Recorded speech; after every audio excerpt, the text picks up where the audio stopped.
ಕಿತ್ತು ಹೋದ ರಸ್ತೆ ಬಳಿಕ ಈಗ ಬಸ್ಗಳ ಕೊರತೆ ಬಗ್ಗೆ ಅಸಮಾಧಾನವನ್ನ ಹೊರಹಾಕಿದ್ದಾರೆ ಉದ್ಯಮಿ ಮೋಹನ್ ದಾಸ್ ಪೈ ಟ್ವೀಟ್ ಮಾಡಿದ್ದಾರೆ.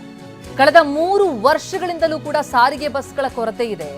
ದಯವಿಟ್ಟು ಖಾಸಗಿ ಬಸ್ ಸೇವೆ ಒದಗಿಸುವುದಕ್ಕೆ ಅನುಮತಿಸಿ. ಸಾರಿಗೆ ಸಚಿವರಾಗಿ ನೀವು PSU ಮಾತ್ರ ಕೆಲಸ ಮಾಡುತ್ತೆ. ನಿಮ್ಮ ಮೂಢನಂಬಿಕೆಯ ಮನೋಭಾವದಿಂದಾಗಿ ಸಾಕಷ್ಟು ಸಾರ್ವಜನಿಕ ಸಾರಿಗೆ ಖಚಿತಪಡಿಸಿಕೊಳ್ಳಲು ಸಂಪೂರ್ಣವಾಗಿ ವಿಫಲರಾಗಿದ್ದೀರಿ. ಯಾಕೆ ಅಂತ ಪೈ ಪ್ರಶ್ನೆ ಮಾಡ್ತಾರೆ. ಯಾರು ಒದಗಿಸಿದ್ರು ಜನರಿಗೆ ಸಾರ್ವಜನಿಕ ಸಾರಿಗೆ ಅತ್ಯಗತ್ಯ ಅಂತ ಟ್ವೀಟ್ ಮಾಡಿ ಉದ್ಯಮಿ ಮೋಹನ್ ದಾಸ್ ಪೈ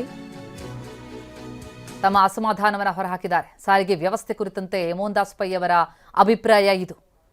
ರಸ್ತೆಗಳು ಗುಂಡಿ ಬಿದ್ದದ್ರ ಬಗ್ಗೆ ಮುಂಚೆ ಅವರು ತಮ್ಮ ಅಸಮಾಧಾನವನ್ನು ಹೊರಹಾಕಿದ್ರು. ಈಗ ಬಸ್ಗಳ ಕೊರತೆ ಬಗ್ಗೆ ಟ್ವೀಟ್ ಮಾಡಿದ್ದಾರೆ. ಅಂದರೆ ಕಳೆದ 3 ವರ್ಷಗಳಿಂದ ಸಾರಿಗೆ ಬಸ್ಗಳಲ್ಲಿ ಕೊರತೆ ಇದೆ. ಹಾಗಾಗಿ ಖಾಸಗಿ ಬಸ್ ಸೇವೆ ಒದಗಿಸೋದಕ್ಕೆ ಇನ್ನಷ್ಟು ಅನುಮತಿಯನ್ನು ಕೊಡಬೇಕಾಗಿದೆ. ನಿಮ್ಮ ಮೂಢನಂಬಿಕೆಯಿಂದ ಹೊರಬನ್ನಿ, ಆ ಮನೋಭಾವದಿಂದ ಹೊರಬನ್ನಿ. ಅಂದರೆ ಜನರಿಗೆ ಬೇಕಿದೆ ಸಾರಿಗೆ ವ್ಯವಸ್ಥೆ, ಪ್ರೈವೇಟ್ ಬಸ್ಗಳಿಗೂ ಕೂಡ ಇನ್ನಷ್ಟು ಅವಕಾಶವನ್ನು ಕೊಡುವಂತಹ ಅಗತ್ಯತೆ ಇದೆ ಅನ್ನೋದು ಮೋಹನ್ ದಾಸ್ ಪೈ ಅವರ ಅಭಿಪ್ರಾಯ. ಪದೇ ಪದೇ ಸರ್ಕಾರಕ್ಕೆ ಬಿಸಿ ಮುಟ್ಟಿಸುವ, ಚಾಟೆ ಬೀಸುವ ತಮ್ಮ ಅಭಿಪ್ರಾಯವನ್ನು ಬಹಳ ನೇರವಾಗಿ ವ್ಯಕ್ತಪಡಿಸುವಂತಹ ಉದ್ಯಮಿ ಮೋಹನ್ ದಾಸ್ ಪೈ ಈಗ ಬಸ್ಗಳ ವ್ಯವಸ್ಥೆ ಕುರಿತಂತೆ ಕೂಡ ತಮ್ಮ ಅಸಮಾಧಾನವನ್ನು ಹೊರಹಾಕಿದ್ದಾರೆ. ಈ ಹಿಂದೆಯೂ ಕೂಡ ನಾವು ಉದ್ಯಮಿಗಳು ಬಹಿರಂಗವಾಗಿ ತಮ್ಮ ಅಸಮಾಧಾನವನ್ನು ಹೊರಹಾಕಿದಾಗ ಸರ್ಕಾರ ಆಕ್ರೋಶಭರಿತವಾಗಿ ಮಾತನಾಡಿದ್ದನ್ನು ಕೇಳಿದ್ವಿ. ಈಗಲೂ ಅದೇ ಆದದ್ದು.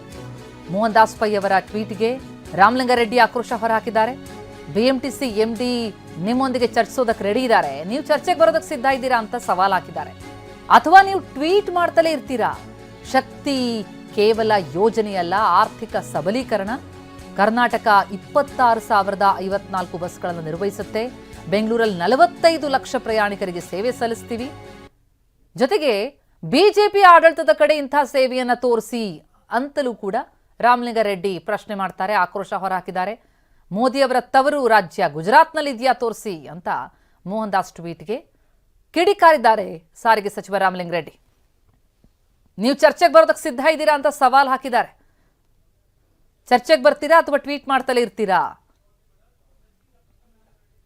ಈ ಬೆಳವಣಿಗೆ ಕುರಿತಂತೆ ಡೀಟೇಲ್ಸ್ ಅನ್ನ ನೀಡ್ತಾ ಹೋಗ್ತಾರೆ ನಮ್ಮ ಪ್ರತಿನಿಧಿ ಪ್ರಸನ್ನ. ಈಗ ಸಂಪರ್ಕದಲ್ಲಿದ್ದಾರೆ. ಪ್ರಸನ್ನ, ಇದೇನು ಹೊಸ್ತಲ್ಲ.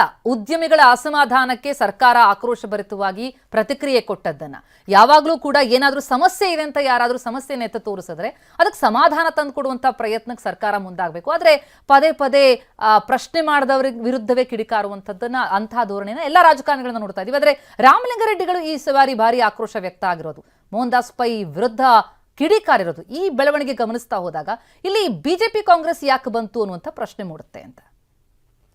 ಪ್ರತಿಮಾ, ನಿನ್ನೆ ಸದನದ ಒಳಗೆ ಈ ವಿಚಾರ ಪರೋಕ್ಷವಾಗಿ ಚರ್ಚೆ ಆಯಿತು.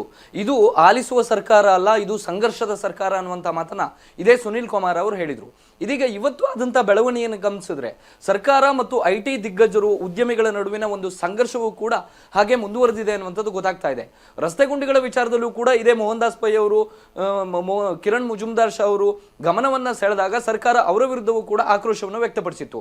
ಇದೀಗ ಮೋಹನ್ ದಾಸ್ ಪೈ ಅವರು ಸರ್ಕಾರದ BMTC ಬಸ್ಗಳ ಸೇವೆಯ ವ್ಯವಸ್ಥೆಗಳ ಬಗ್ಗೆ, ಅದರ ಕೊರತೆಯ ಬಗ್ಗೆ ಮತ್ತು ರಸ್ತೆಗಳಿಂದಾಗಿ ಯಾವ ರೀತಿ BMTC ಬಸ್ಗಳು ಡ್ಯಾಮೇಜ್ ಆಗಿದ್ದಾವೆ, ಇರುವ ಜನಸಂಖ್ಯೆಗೆ ಸರಿಯಾದಂತಹ ರೀತಿಯಲ್ಲಿ BMTC ಬಸ್ಸುಗಳ ಇಲ್ಲ ಅನ್ನುವಂಥದ್ದು ಅಂಶವನ್ನ ಪ್ರಸ್ತಾಪವನ್ನ ಮಾಡಿದ್ದಾರೆ, ಟ್ವೀಟ್ ಅನ್ನ ಮಾಡಿದ್ದಾರೆ. ಅಂದ್ರೆ ಸಾರ್ವಜನಿಕ ವಲಯದ ಉದ್ಯಮವು ಮಾತ್ರ ರನ್ ಆಗುತ್ತೆ ಅನ್ನುವಂಥದ್ದನ್ನ ಯಾಕೆ ಸೈದ್ಧಾಂತಿಕವಾದಂತಹ ಆ ಮೂಢನಂಬಿಕೆಯನ್ನು ಸರ್ಕಾರ ವ್ಯಕ್ತಪಡಿಸ್ತಾ ಇದೆ. ನೀವು ಖಾಸಗಿ ಬಸ್ಗಳ ಸೇವೆಗೂ ಕೂಡ ಬೆಂಗಳೂರಲ್ಲಿ ಅವಕಾಶವನ್ನ ಕೊಡಿ ಎನ್ನುವಂತಹ ಆಗ್ರಹವನ್ನ ಮೋಹನ್ ದಾಸ್ ಪೈ ಅವರು ಮಾಡಿದ್ದಾರೆ. ಖಾಸಗಿ ಬಸ್ಗಳ ಸೇವೆಗಳಿಗೆ ಬೆಂಗಳೂರಲ್ಲಿ ಅವಕಾಶ ಕೊಡಬೇಕು ಅನ್ನುವಂಥ ಈ ಒಂದು ಪ್ರಸ್ತಾಪ ಇದೀಗ ಸಹಜವಾಗಿ ಸಚಿವ ರಾಮಲಿಂಗಾರೆಡ್ಡಿ ಅವರ ಆಕ್ರೋಶಕ್ಕೆ ಕಾರಣವಾಗಿದೆ. ಸರ್ಕಾರದ ವತಿಯಿಂದ ಅವರು ತಿರುಗೇಟನ್ನು ಕೊಡುವಂಥ ಕೆಲಸವನ್ನ ಮಾಡಿದ್ದಾರೆ.